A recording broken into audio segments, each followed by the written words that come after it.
National monuments established under the Antiquities Act were established to protect lands that are of great significance to the American public. And one of the kinds of lands that national monuments have always protected have been lands with significant game and fish populations. I think as hunters and anglers, we often don't think about the fact that national monuments are a really important tool to assist in the conservation of game and fish populations and the hunting and angling traditions they sustain, but they really are.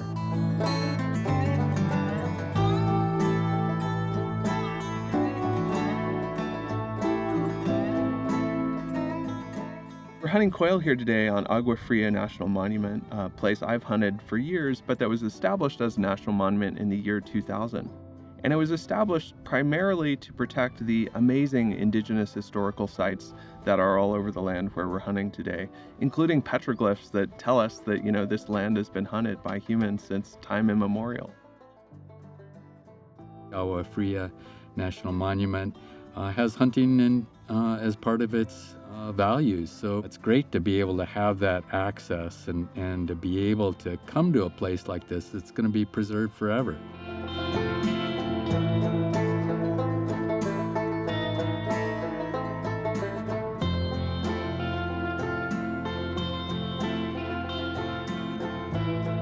I've lived in Arizona about 6 years, and even in that short time, I've seen personally what biology confirms, that the real threat to our hunting traditions come from lands being converted to forms of use that don't sustain the amazing ecosystems that support game species in this state. So I'm so excited whenever I hear about habitats being protected by national monument designations that'll ensure the hunting and fishing traditions that are such an important part of my life here are a part of the lives of future generations as well. National monuments were established through the Antiquities Act, and it's an aspect that presidents establish national monuments. Congress can also establish the monuments, or they can reduce their sizes.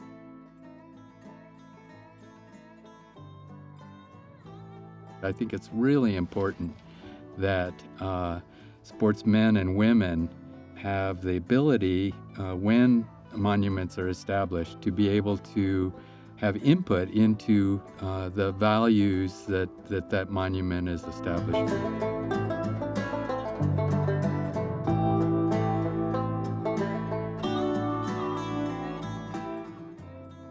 I so often find this this kind of counterproductive feeling among hunters that somehow there's something dangerous about a national monument designation, like it's going to take away hunting and fishing on those lands. But the fact is, for national monuments across the state and across the country, hunting and fishing have been part of their management plans that are goals that exist alongside the preservation of indigenous historical sites or the preservation of other remarkable ecosystems. And I just see the goals of the National Monument System and the goals of the conservation community of hunters as existing side by side. Our number one priority needs to be protecting habitat and protecting access.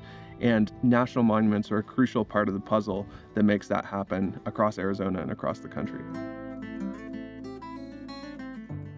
Special nature of it as a national monument is that I know it's never going to be part of a development land swap. It's never going to be used for resource extraction, but it's going to be protected to protect the hunting and angling traditions that are so important to me and that I hope to pass on to my grandchildren.